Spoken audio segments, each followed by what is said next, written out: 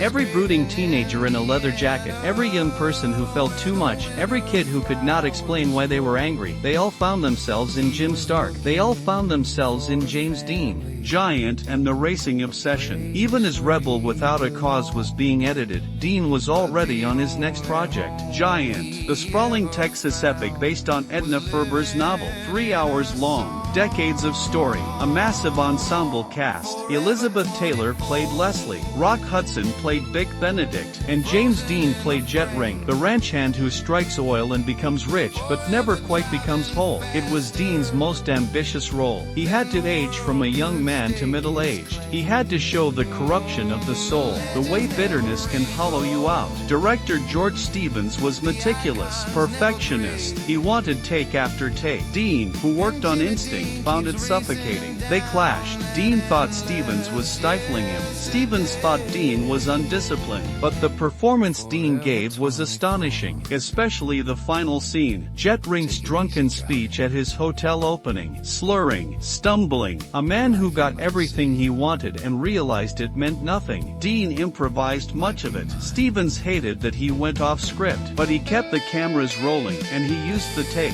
During the filming of Giant, Dean had another obsession growing. Racing. He had always loved speed. Motorcycles first, then cars. He bought a Porsche 356 Speedster. He started competing. Palm Springs, Bakersfield, small races. He was not great, but he was committed. Warner Brothers was terrified. Their new star, their investment, was risking his life on racetracks. They put a clause in his contract. No racing during production. Dean obeyed. Barely. He could not wait for Giant to wrap. In September 1955, filming finished. Dean was free, and he bought the car that Alec Guinness would warn him about. A Porsche 550 Spider, custom built, silver with red trim, one of only 90 made, top speed 150 miles per hour. He named it Little Bastard, had the name painted on the back, racing number 130 on the doors. He was entered in a race in Salinas on October 1st. He planned to drive the car up from Los Angeles, get a feel for it on the open highway. His mechanic Rolf Vuterick would ride with him. It was supposed to be a simple drive, 200 miles, 3 hours. September 30th, 1955 was supposed to be just another Friday, the final day. That morning, James Dean filmed a highway safety commercial, a 30-second spot for the National Safety Council. He looked at the camera and said, "Take it easy driving. The life you might save might be mine." The irony would become unbearable. At 1:30 in the afternoon, Dean left Los Angeles, Rolf Vuterick in the passenger seat of the Spider. A friend followed in Dean's station wagon with their gear. The day was clear. The road was open. Dean was excited. A whole weekend of racing ahead. The freedom of speed. The simplicity of the track. At 3:30, a highway patrolman pulled him over. Ticket for speeding. 65 in a 55 zone. Dean took the ticket, smiled, kept driving. They stopped for apples and Coke. Dean was in good spirits, joking, talking about the race, about the car's handling, about how fast he could push it. Route 466. Later it would be called the James Dean Memorial Highway. But on September 30th, 1955, it was just a two-lane road cutting through California farmland. 5:45 in the evening. The sun was lowering. Visibility was still good. Dean was approaching an intersection near Sholam. A 1950 black and white Ford Tudor was approaching from the other direction. The driver was a 23-year-old college student named Donald Turnipseed. He needed to turn left to continue toward Fresno. Turnipseed later said he did not see the low silver sports car. It was small. It was fast. The sun was in his eyes. He turned left. Dean tried to avoid the collision. Witnesses heard him shout, heard tires screaming, but there was no time. The Spider hit the Ford's passenger side. The impact was catastrophic. The front of the Spider crumpled. Dean was crushed inside. Rolf Vuterick was thrown from the car. Broken jaw, severe injuries, but alive. Turnipseed had minor cuts and bruises. James Dean's neck was broken. Nearly every bone in his body was fractured. An ambulance rushed him to Paso Robles War Memorial Hospital. He was pronounced dead on arrival at 6:20 p.m. 24 years old. The news spread slowly at first, then faster. Radio bulletins, phone calls. By midnight, the world knew. The star of East of Eden, the face on the cover of magazines, the rebel in the red jacket, was gone. George Stevens learned that he would be editing Giant with a dead star. Warner Brothers executives realized they would release 2 films featuring an actor who would never do another interview, never attend another premiere, never grow old. And somewhere, teenagers who had seen themselves in Jim Stark, who had felt understood for the first time, heard the news and wept for someone they had never met. The immortality. The reaction was immediate and unprecedented. Thousands of fans descended on Fairmount, Indiana, for the funeral. His grave was mobbed. People fainted,